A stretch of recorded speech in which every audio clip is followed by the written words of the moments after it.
Thank you all for joining our webinar today. We are so happy to have two experts from Tennessee Voices for Children on the line with us today.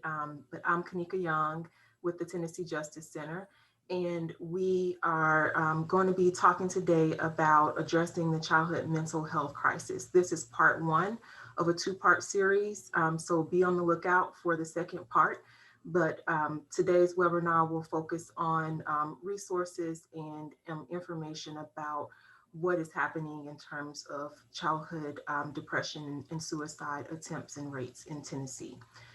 The webinar is being recorded today, and we'll share a copy of the recording as well as the slides with the attendees by the 12th of this week. And we'll also let you know about upcoming events that you can register for, including the All About Kids virtual conference on the 20th. This is a training, a 4-hour training that includes credits for navigators, and we're also applying for credits for lawyers to learn about everything related to children's access to healthcare, including what are the current challenges, what are the programs that are available, how are kids eligible, and what are things for advocates to look forward to working on the horizon. So we hope that you can join us for that event. But jumping in for today's event, please note that live transcript is enabled. If you would like to turn that off, just go down to the live transcript button and click the arrow and select hide subtitles if it's distracting for you. But we are happy to have our guest today, and I want to just talk a little bit about the Tennessee Justice Center. For those who are not familiar with us, we are a nonprofit law firm that provides individual client representation for families who are trying to navigate our healthcare and nutrition support systems, specifically TennCare, Cover Kids, and SNAP and WIC programs. We take what we learn from those individual cases and identify systemic issues, and we work to address those through class action litigation as well as advocacy directly with our legislators and other state and federal officials. So one of the ways that we work on advocacy is by partnering with organizations such as Tennessee Voices.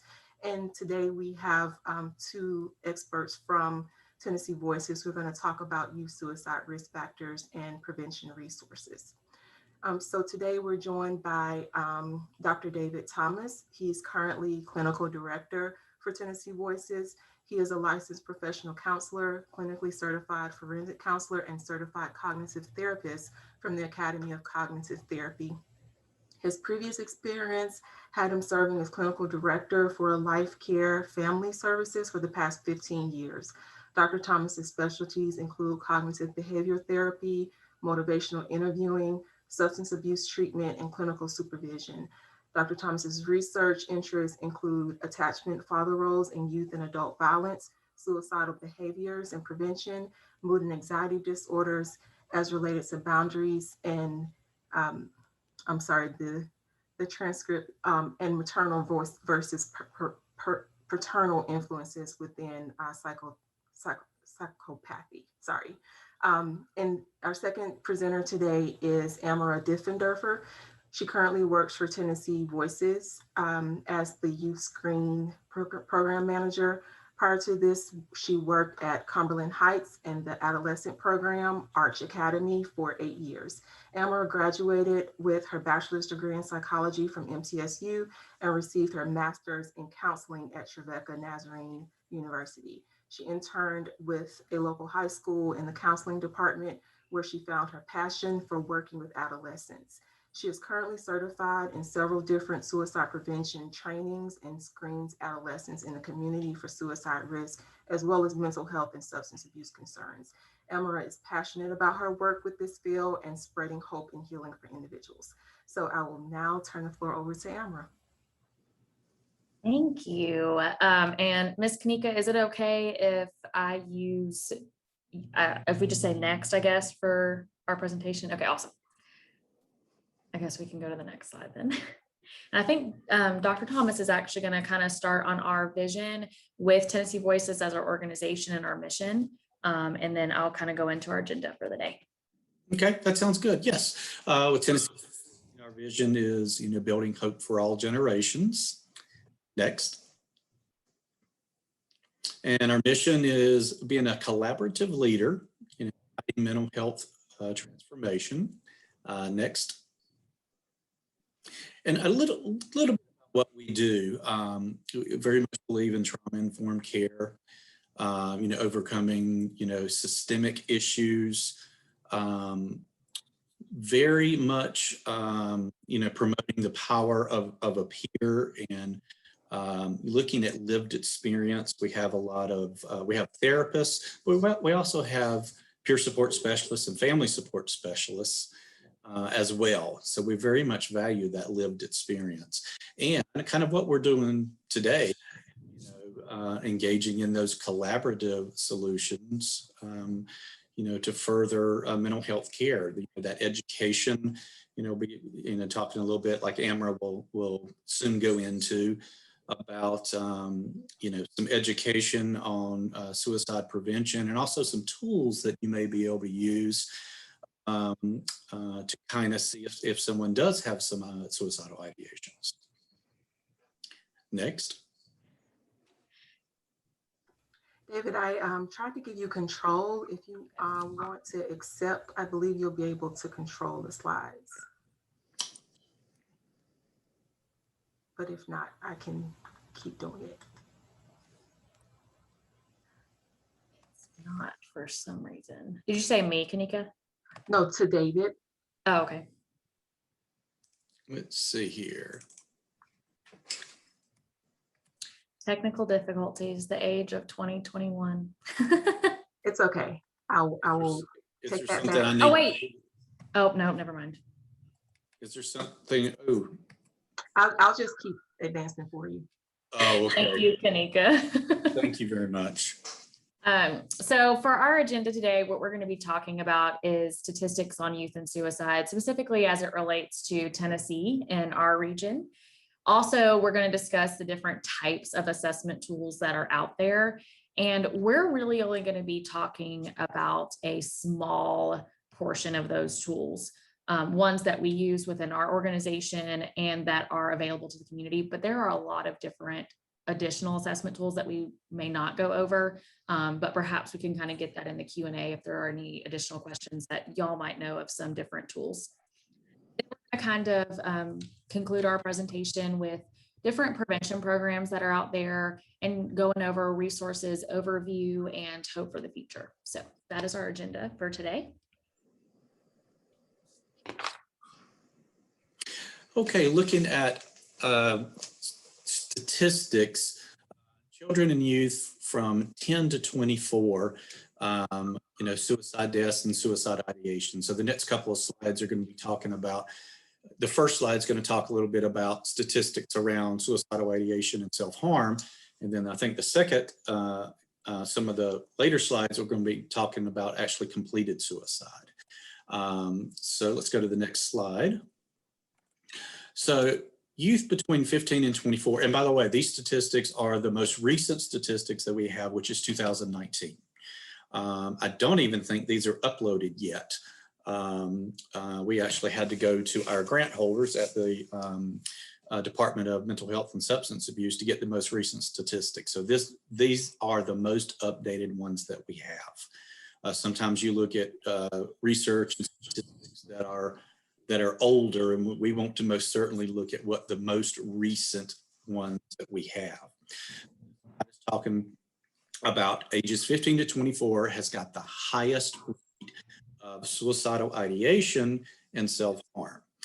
And one of the things in looking at with this is with suicidal ideation and self-harm, you're looking at increased hospital stays, you're looking at the risk of additional medical issues and a huge financial cost in that area.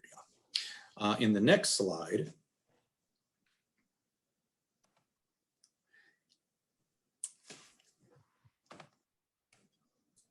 Amber, I think that one's you. Yeah, sorry.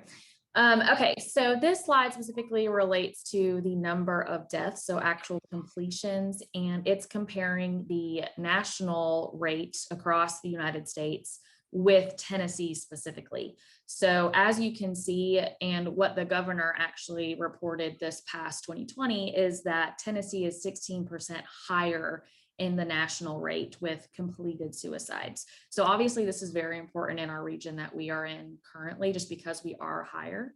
And it has increased a little bit over time. You can see there was maybe a little bit of a dip in 2018, and it's been at the highest that it is this past, well, 2019. Again, stats can kind of be a little bit behind when actually reporting, but that is the stats for the last couple of years.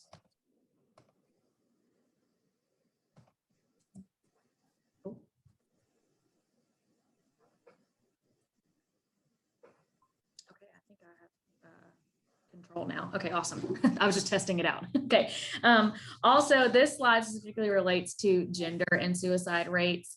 A lot of the times females are more with the suicidal ideation and self-harm, and males have higher completion rates. So this is also true whether it's adults and adolescents. And as you can see, this has also increased as well over the last couple of years.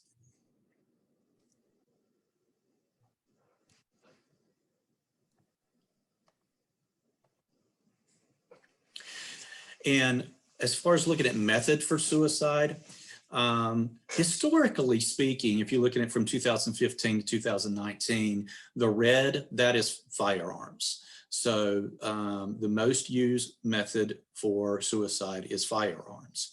And one of the reasons why on Amara's slide that males typically use firearms more than females. Females use more, poisoning or overdoses or hanging. So on this slide, if you were looking at it, firearms have actually gone down from, thank you. Firearms has actually gone down to 54%. It was 64% last year. So, and it's very interesting on the statistics has actually gone up for hanging. Poison, I think, kind of stayed about the same. So if you look at the blue there, 32%. So it's gone up. It went down 10% from 2018 for firearms, but it went from 24% to 32% for hanging.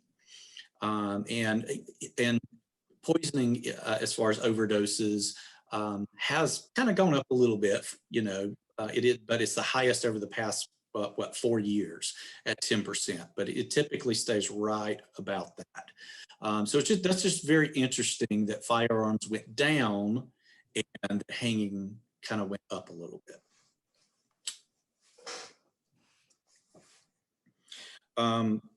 So studies have shown that there's a link between depression and suicide, and that's why in some of the future slides we're going to be talking about different tools that you can use. And there's, when you're looking at suicidality or depression, they're kind of intermingled, because 60% of adolescents that actually completed suicide had a depressive order.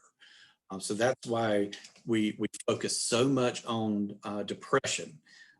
Is that's a large predictor. It's one of the main predictors of suicidal ideation. So in some of the tools that you'll be seeing, that's why we focus heavy on some of the questions of depression, because that is so intermingled with suicidality.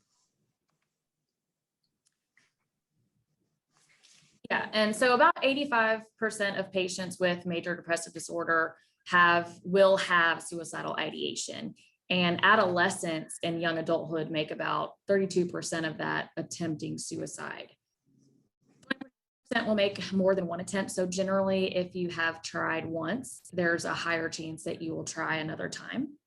And by young adulthood, about 2.5 to 6% will commit suicide. So that's why we definitely want to intervene earlier. So the earlier we can intervene, the better. And again, like David was kind of talking about, really focusing on that mental health and depression aspect of it. Also, there is a link between substance abuse and suicidality. Most of the attempts or completed suicides have a high percentage of alcohol in their system with adolescents. Drug overdose deaths involving opiates totaled about 1,300 in 2018. And even in 2019, that has increased. And especially with 2020 and COVID, the numbers of overdose deaths have increased as well. So we are continuing to see an increase in some of these statistics as it pertains to substance abuse and suicidality. So we're going to kind of go into a look of the different assessment tools that we're going to talk about in this presentation. We're going to be focusing on the Columbia Youth Screen, which was developed by Stanford University, SASE, the PHQ-9, and then the Pediatric Symptom List. So this is what we're going to be discussing today. There are still a lot of tools that are out there. There's a lot of helpful websites that have, smaller versions of the full screeners of it that you can utilize. There are a lot of times free. So there are a lot of resources out there, but these are the ones that we particularly use in our organization and how we are using this to help with any type of suicidal ideation and combating that with adolescents. So the Columbia Suicide Scale. This tool, there's a couple of different versions, but we'll just talk about two different versions for this particular talk. There's a screener version, which is 6 questions, I believe. And there's also a more detailed full version. Both of them are very simple and very easy to use. So what we were going to present today is the screener version, just so you can see what it looks like. But we'll also give you some referrals at the end. We have a list of resources, and you can click on any of those resources and get these tools. This is completely free. And some stuff about the Columbia Suicide Scale. It's an industry standard. So that's one of the reasons why we use the Columbia. It's very easy to use. It has a lot of evidence behind it. Dr. Posner, who created this, one of the things that she wanted to do is get everybody on the same page as far as terminology. So what is the definition of suicidal ideation? What is the definition of a suicide attempt? What is the definition of an aborted attempt? So within the tool, the long version,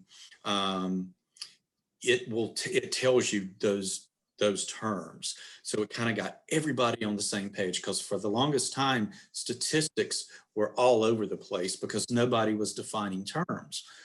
Dr. Posner changed that when she started defining terms there, and it became more universal. And lastly, it's completely free. And that link will be at the end. And here's a copy of the Columbia. Very simple questions. Anything in pink shows risk. So, you'll just ask them, have you ever wished you were dead, or wish you could go to sleep and not wake up? Have you had any thoughts about killing yourself? And if those two are no, then just go to question 6 and ask them, have you ever done anything, to start, preparing to end your life? And examples of that would be, collecting a lot of pills, going to get a gun, starting to give away your valuables, actually writing a suicide note, but putting that to the side. So that's if they say no. If they do say yes, then you would answer questions 3, 4, 5, and then go on to 6. So again, a very simple tool. And what we typically do is we do the screener version, and then if they do present as high risk, then that's when we go and we do the full version. And what's really great about the Columbia is in our resource slide, which y'all will get a copy of the slides later on. It has a website, and they have had this whole mission of just making this a community responsibility. Non-clinical individuals can also have access to this screener because it is all about saving a life and at any stage of the game with any type of population. So it's really cool because they have different screeners for populations such as like maybe EMT, adolescents, adults, in the community, as a teacher. So they have it specific for different populations. And just like Dr. Thomas said, it is a very easy 6-question thing. And that can be really intimidating to ask some of those questions, but it kind of guides you as your next steps. And then it also has on here the prevention lifeline, which is great. So it's a really awesome resource. Going into a little bit with the youth screen specifically, this screener currently serves the middle and high school aged youth. It's managed by Stanford University, and it screens for a lot of different things that adolescents and young people might be dealing with, or there might be concerns about. Suicidality is big on there. It definitely asks if they've experienced any suicidal ideation or attempts in the last 3 months. But in addition to that, since there is that depression and substance abuse linkage, we want to make sure that we're screening for other things outside of suicidal ideation too, just in case we miss anything. So it also screens for, depression, anxiety, PTSD, some different other mental health components, as well as substance abuse, because there is that link there with substance use affecting suicidal ideation. And then physical wellness, just making sure that all of their needs are met, whether that's, going to the dentist or any hearing or vision problems. So it really is great because it kind of encompasses the whole spectrum of things that a young person might be dealing with. And so that way, if maybe they're a little bit hesitant to talk about suicide specifically, maybe there's some depression symptoms that they're dealing with, and we can go further in an interview and screen if there is in fact suicidal ideation or not. Ultimately, our goal is the earlier we can intervene, the better. And we want to not get it to any type of suicidal ideation. So even if we're able to see some, maybe minor depressive symptoms, we can kind of start that early on so that it potentially does not get to that level. So I think it's a great tool for that's out there. Typically it's going into schools, but it can also go into any other type of community partnerships to screen these adolescents. And then the next fiscal year, it's actually expanding to elementary population. So again, the earlier the better. We're seeing it a little bit earlier sometimes, just like substance use is going a little bit earlier than it used to.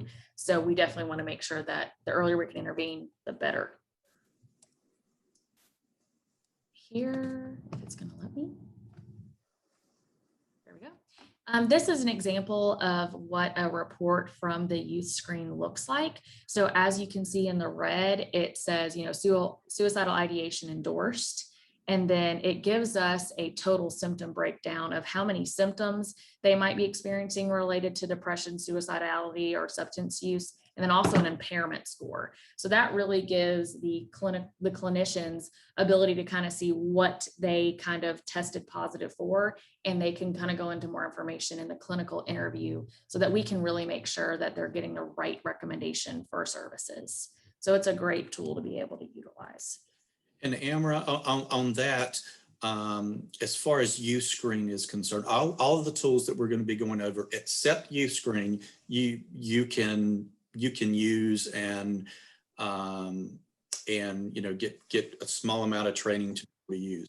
YouScreen is the only one that is a service that Tennessee Voices provides. In fact, we're the only agency in Tennessee that actually provides YouScreen. So that is something across the state of Tennessee that anybody who wants a screening can contact Amra, and she will go in, because this is much, obviously you can see on here, it's much more detailed.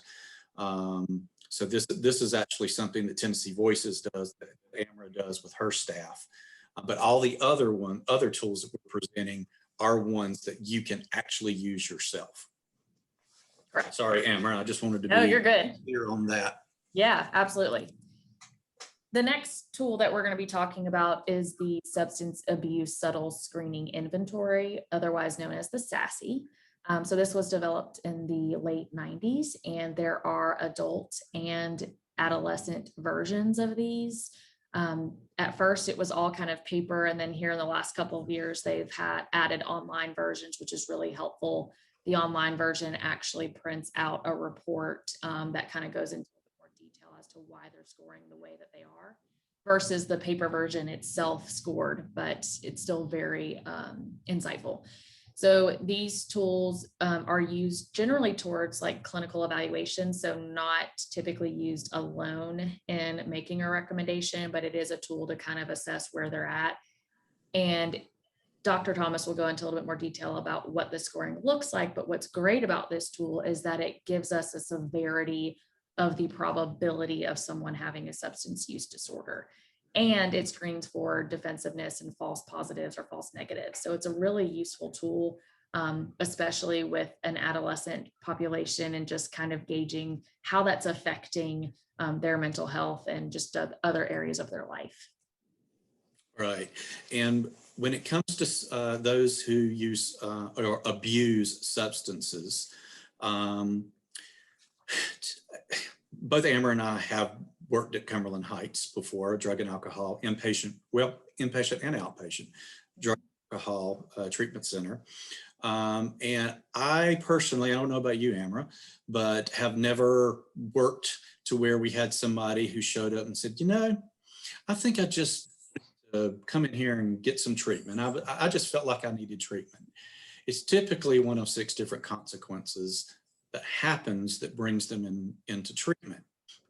And minimizing is pretty common within substance abuse. And one of the things that the SASE does is there's one section on here. The first 2 sections is actually face value. In other words, what are they saying that they're drinking? What are they saying that they're using? Just taking it at face value. And some of the other questions, it asks in a little more subtle way. So when they're actually taking the SASE, they don't really know the details of, it's not strictly objective ways of asking the question. So they're able to measure different things. One of the things that the SASE will measure is defensiveness. How defensive is this person answering these questions? They could possibly get a low rating, but a high defensiveness score. So that tells you, okay, well, we need to take into account that their defensiveness score is very, very high, even though they rate it as a low probability of having a substance use disorder.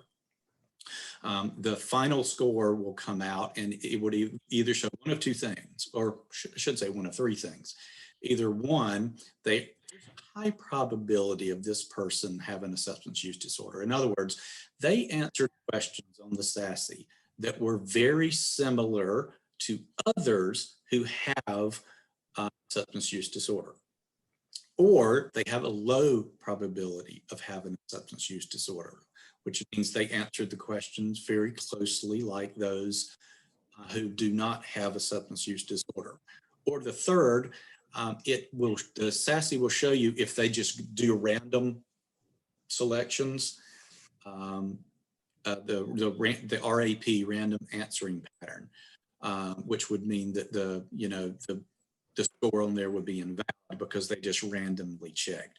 Well, it has a tool in here that can tell if they randomly selected any of the responses. A couple of the categories on here that are very interesting. At the very last one, I know this is very hard to read, but we will have a link to where you can get more information on this if you're interested in using this tool. But the very last one there is correctional. And that score, the higher the score on there, the more likely it is that that individual will be involved with in the legal system.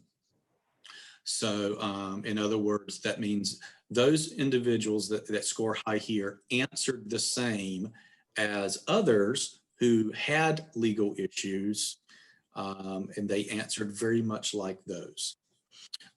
There's some other scores on here where it just looks at, is there a high rate of symptomology?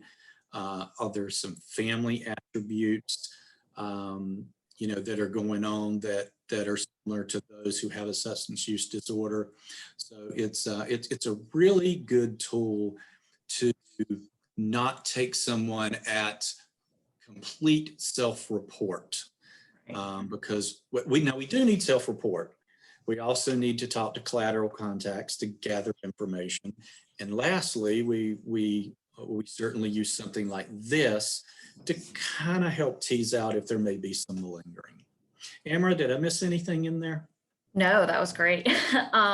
So one other thing I wanted to add about this tool that is an awesome resource is that the SASE Institute, which has developed this screener, actually has an 800 number. So whether it's the paper version or the online version, if you're having any difficulty understanding the results or need to discuss it a little bit further, they have an 800 number that you can process with another clinician. So it's a really great resource. And since we're talking about primarily, suicide and depression, what's kind of an indicating factor within this tool, while it is doing a lot more on the substance abuse portion of assessing, if the defensiveness scale that David was talking about is under, I believe it's 3 or lower, that could be of suicidal ideation or very depressed. So that is something, whenever I use this tool during the adolescent assessments, if that was really low, I really wanted to make sure that I went into a little bit more of the mental health aspect and making sure to ask and screen for that. So it's a really kind of good tool on both spectrums of it. But if you're specifically looking for some substance abuse probability, it's a great tool to have. Yeah, I think the way that it reads on there is indicative of emotional pain. Exactly. They use the emotional pain word, and sometimes parents get a little freaked out about that, but it's a great conversational tool, I think, as well, because you can kind of talk about a little bit of the results and also maybe even relate it to what the parent is seeing in the home. You know what I mean? So it's a really cool tool. Yes, and that the SASE is the only one on here where there's actually a cost. I can't remember what it is, but it's a couple of dollars per assessment. All the other ones, if I remember right, are free. Yes. We're about to talk about it's free. Yeah. And PHQ-9 is another one of those, like the Columbia. It's pretty much an industry standard. Very simple tool to use. There's a paper version. There's an online version. And there's an adult version, there's an adolescent version. So it's so simple to use. I believe there's a PHQ-2 where you ask 2 questions. Now we personally don't use that because it's so easy to use the PHQ-9 is why we don't do that. But pediatricians, or they have a very high number of patients coming in, we'll use that 2 version. But like I said, it's so easy to use the 9. We use that. So an example of the PHQ-9 and what the questions look like. And so you'll kind of see, well, it is kind of hard to see. We just wanted to make sure we had examples in here. But basically you'll see a lot of depressive symptoms. Have you been feeling down? Have you been having trouble falling or staying asleep? Appetite problems such as overeating or loss of appetite, feeling bad about yourself, trouble concentrating on things, maybe moving slowly. So there's a lot of that depression symptoms that you'll kind of see in this screener, but then at the end, there is that suicidal ideation measure there. Have you had thoughts about being better off dead or hurting yourself? So it is a great tool to screen for depression, but then also still having a little bit of that suicide just check in as well. I think I have a results page too. Yes. Oh, definitely. And this is just kind of how the scores come out. If it's a 1 to 4, not really any depression there and really don't need to do anything. If it's mild, you're kind of looking out for it. You may be doing some follow-up, PHQ-9s. 10 to 14 is like, okay, well, let's kind of see if there's some treatment that may help here. 15 to 19, more moderately severe. That's really when you definitely want to make sure there's therapy and or some med management in there. 20 to 27, that's pretty severe. So that's when we definitely want to, get some psychotherapy in there. And for depression, and just in general, we'll talk about this in future slides as well. Pretty standard treatment for depression is cognitive behavioral therapy. It's one of the most, it is the most evidence-based treatment. It's not the only treatment for depression. There's a lot of different treatments for depression out there. But cognitive therapy is one of those that's been heavily researched and shown to work with depression. It was actually, Aaron Beck actually created cognitive therapy when he was working with clients who had depression. So that cognitive therapy was actually birthed out of working with clients who had depression.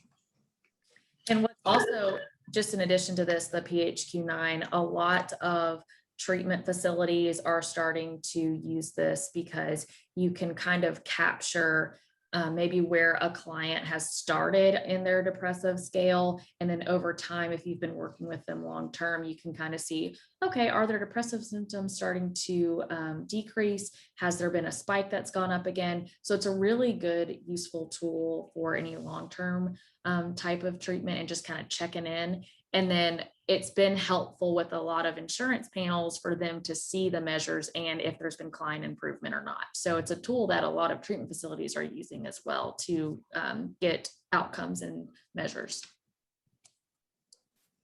The next one that we're going to be talking about is the pediatric symptom checklist. And what's great about this tool is that it can serve, I believe it's as low as 3 years old. So it can go on the younger spectrum of the lifeline. And it also has a self-report measure. So generally, if it's 10 and younger, that's going to be caregiver report. So whether that's parent, guardian, there's also a teacher version. So a lot of schools might utilize this to kind of see some behavior that they're seeing in this child. But then if they are 11 and older, then there's also a self-report version, which can be really useful. So generally, this is used by pediatricians to screen on the front end, but there are versions out there that are for different populations. You can find it online, and it is a free tool. And there's 2 different versions as far as length. There's a 17-item version, and then there's a 35-item version. So it's a really great tool. It was developed by M. Jelinek through the Massachusetts General Hospital. Here's an example of the 17-item question. So again, you'll kind of see on here a lot of the depressive symptoms, but then it also goes into a little bit of like behavioral problems as well, such as like fighting with other children, blames others for his or her troubles, refuses to share. So it kind of goes into if there's any behavioral problems too. Anything to add on that one, David? No, you covered everything just fine. So that kind of wraps up our portion of talking about the instruments themselves. And what we kind of wanted to focus on as we're ending our presentation is really that these tools are great resources. A lot of them are free, and it might not be your full on diagnostic tool. So it really is vital with a lot of these tools that there might be an interview that follows up. There's going to be additional questions that are kind of asked because most of them don't result in a diagnosis. Also, we thought it was important to mention within this age that parent and or family involvement is very important the younger that the individual is. A lot of you might be coming from, this systemic viewpoint of therapy or what have you. And so it is really important the younger that they are to try to get that family and parent involvement. And then also here on the next slide, we're going to talk about just the appropriateness of a referral and what that looks like. So as it pertains to a referral, there's kind of a couple of different things to consider. So there might be certain lists. So there's kind of like your standard lists, like, your 1-800 suicide line. That's something that you can always have handy. And I believe TSPN's actually coming with their own, I believe it's 411. I think that's what it is. So if you are with somebody in a crisis, you can literally just put 411 and it'll get you to the Tennessee suicide hotline. So kind of like your standard list of like crisis numbers, but then you might want to go a little bit further into like your regional list. So if you're specifically working in Nashville, there's going to be different organizations that are available, like Tennessee Justice Center for certain things that might be going on. Or if you're in Memphis, that's going to look a little bit different than, the Nashville resources. So kind of tailoring it to maybe where you're going to be working with your clients. And then further on down that line is kind of your individualized list. So yes, we are absolutely making sure there's no, suicidality. And if it's not imminent, then, maybe kind of going further into what's going on with this individual. If there's more substance abuse, for example, referring them to a substance abuse counselor that can really deal with both of those issues. Or maybe there's a lot of grief issues. Maybe they've had a lot of loss here recently. So you might want to refer to a grief counselor. So that's what's kind of really cool about the tool, making sure you kind of know the imminency or not, but then also with the further interview part of it, making that appropriate referral. Additional things to consider might be the presenting problem, imminency, age. Some therapists might not have as much experience or knowledge, or that might not be their scope of practice working with an adolescent. And then insurance, sometimes that's a factor with a referral, and, just kind of gauging, what resource they might need as far as financials are concerned.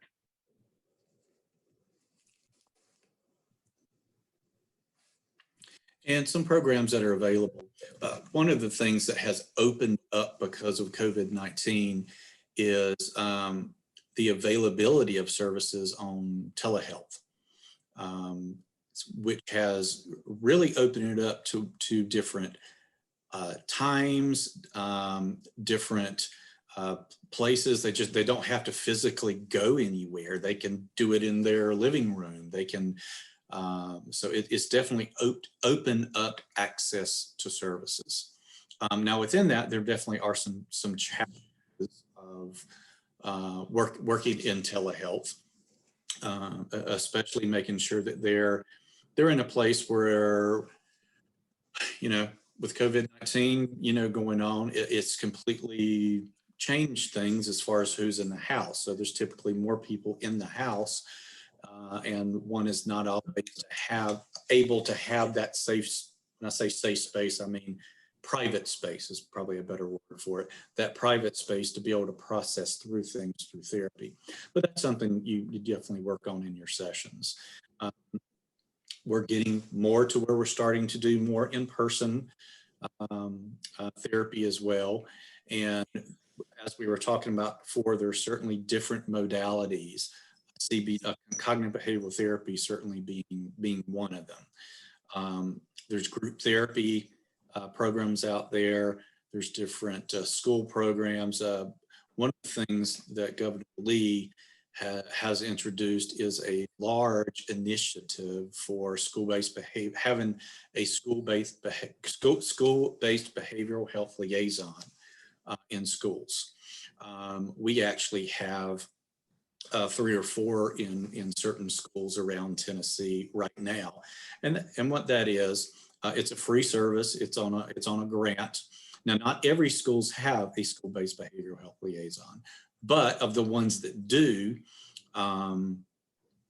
it's a free service, and they just help provide some therapy services for the kids, and also help the administrative staff and the teachers kind of teach them a trauma-informed approach to care. One, not to escalate a situation, and also presenting a trauma-informed approach of how to work with kids from a trauma-informed perspective. Yeah, and I think it's great, the initiative that they're having around schools, because, you know, that children are there a lot of the time. And I think it's great that we're starting to educate just everyone on how important it is with mental health. Some additional programs that are available would be acute care. And this is going to look like your hospitalization, like if they're actively experiencing a crisis or a suicide ideation, definitely wanting to make sure we get them to the appropriate resources. And there's your mobile crises as well that can really be useful in this situation. There's also residential services for children and adolescents, and that can be substance abuse. It can be for depression, cutting behaviors. So there's a lot of awesome residential services across the country too that can help if they need a little bit more time away and able to kind of gain some tools before they go back into their normal environment.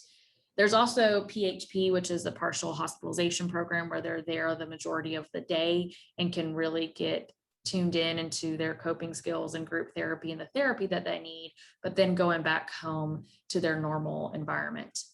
There's also intensive outpatient, which is typically usually 3 to 4 times a week for anywhere from 2 to 4 hours, depending on what program it looks like, but that can be for substance abuse, and there's ones for depression and mental health. And then sometimes, depending on the individual, if medication is warranted, there's also those resources available. And we wanted to kind of end our presentation with a positive message, because this is a heavy topic, but it's a very, very important topic, and one that both myself and Dr. Thomas are passionate about, making sure that we just spread awareness and just kind of try to destigmatize this and everything, and have people be aware that there are resources out there. We only covered a small section of them, but I will harp on this forever and ever and ever, early intervention is such a positive risk factor with suicidal ideation, mental health, and substance abuse. So early intervention is key. Education and exactly kind of what we're doing now and attending these type of events are amazing. Prevention. So there's some different, you know, kind of preventative, I don't want to say talks, but, you know, there's different schools that are doing some prevention measures, whether it's substance abuse or, you know, for example, youth mental health first aid is something that a lot of schools are starting to have as part of their staff orientation into their school years.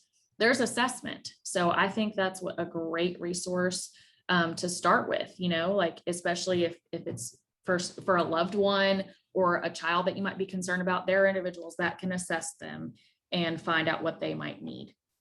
And be a treatment recommendation on the previous slide that we talked about all the different types of programs that are out there.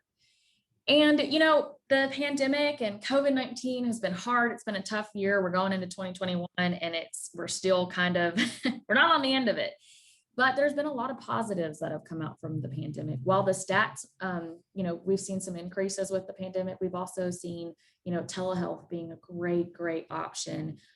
It's so comforting that we've been able to continue some of those services despite COVID-19. And I think it's also shown a lot of, you know, family involvement and kind of getting outside and, you know, experiencing new things together. So it's good that we still have the modality to be able to provide help for those individuals. So that's kind of our positive message. Anything else to add, David? No, that is it. Okay, so here's the resources that Amra was talking about. And I believe you will be getting this, if the first slide was, if I remember right, that you'll be getting this tomorrow. So this, you know, any of these links, you can look at any of the resources that we've presented today. Yeah. Thank you guys for having us. Okay, and Amber, I think we need to switch back so we can get those last slides. Are those last slides on here for you? They are. Amber, if Okay. you want to just give control back to me, that's fine. And we did get a few questions, so I'll go ahead and pose those to you both. Thank you so much for your presentations. Very, very informative and helpful. The first question that we got is, how do you distinguish between a suicide attempt and an overdose? That's a very good question, because with, and here's, and this is when you're looking at stats, some of that stuff could get confusing, and some of it may not be as accurate in this, for this particular question. With the introduction of fentanyl, the potency of certain drugs makes it sometimes impossible to tell. I'll give you an example. Cocaine overdoses.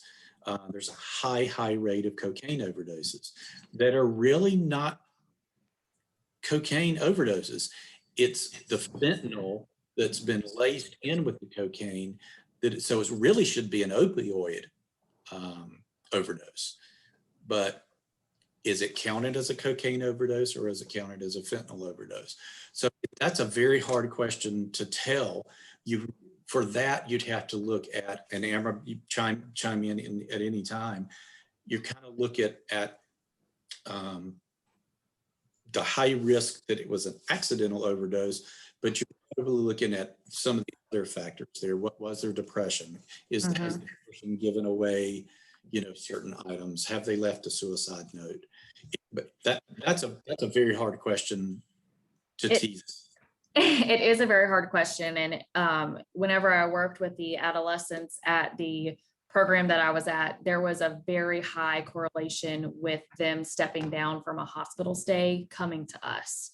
And a lot of times it was hard to differentiate if that was an intentional overdose or not. And so that's where I think the combination of both tools, kind of having some of these tools to get, a snapshot of it, but then also the interview. That can be really helpful. And just like David said, just kind of maybe, were there other cues or things that happened maybe before that event took place? So it's blurry, but good question. Yeah. So the next question is, are all occurrences of cutting considered high risk of suicide? I will say no, it is not. It should always be on the radar. You're looking at, with that, you're looking at the, what's the word I'm looking for here? Intent. Yes, thank you. You're looking for the intent behind, and you're also, you're looking, there's just a lot of other factors you're looking at with that. Amra, you want to pick that up? Well, kind of notoriously, it's been more of a coping mechanism. Just like substance abuse might be a coping mechanism for some individuals, that cutting really is a coping mechanism. But absolutely, we want to take it and assess it and ask the question, and just to make sure that we're differentiating the two. And the full Columbia actually goes in. Yes. More differentiating. I guess the crux of the question is no. Just because there's cutting doesn't always mean that there's a high risk of suicide. Right. Thank you. That's where some of the tools can be helpful. Thank you. And then our last question is, the stats show that guns are the primary way teens use to commit suicide. Do you have any stats on whether these guns are legally owned by parents or others in the household, or are they illegal guns either in the home or gotten off the street? I do not have any statistics on that. I would be very interested to know that as well. In looking through the statistics from the Department of Mental Health and Substance Abuse, that is not one of their categories that they have in there. So it may be possible to go to outside to other resources to find that out. But right now, I am not familiar with any statistics that have that. Amra, are you? I'm not familiar with exact statistics on it as well. I'll say from a lot of the assessments that I've done with adolescents, just from my experience, I'm not, nothing official. A lot of it was from easy access to it, which would be kind of having them in the home. And that's why with some of these tools, there's also safety plans and just making sure that if there is easy access, making sure to have that conversation with the guardians about appropriate locking up and that they don't have the code and things of that nature, but no specific stats on that. And I can say that Tennessee Suicide Prevention Network has a large initiative for gun locks. Yes.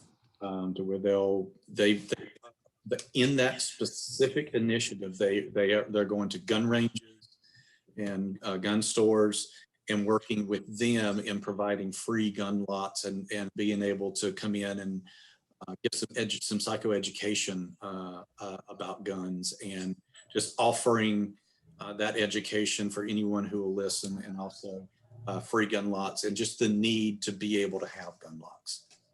Same to be said with substance use as well. And there's a lot of initiatives out there for, lock boxes for any prescription medications. Because again, it's about that easy access sometimes. So there's a lot of initiatives within that too. And also even disposing of them appropriately versus just leaving them around in your cabinets and things. Great. Thank you both, Dr. Thomas and Amara, for this information and the tips for prevention. Really appreciate that. So just to wrap up, we are excited to host our All About Kids virtual conference on May 20th. Again, you can receive continuing education credits for this program, and I believe that COE credit is pending. There are 4 sessions, and it'll cover topics ranging from adverse childhood experiences to child poverty and hunger. We'll address the opportunity gap and also talk about the programs that are available to provide the much needed services that kids need, including SNAP, Cover Kids eligibility, and appeals. And one thing that I wanted to mention that was briefly touched on during this presentation is the issue of insurance.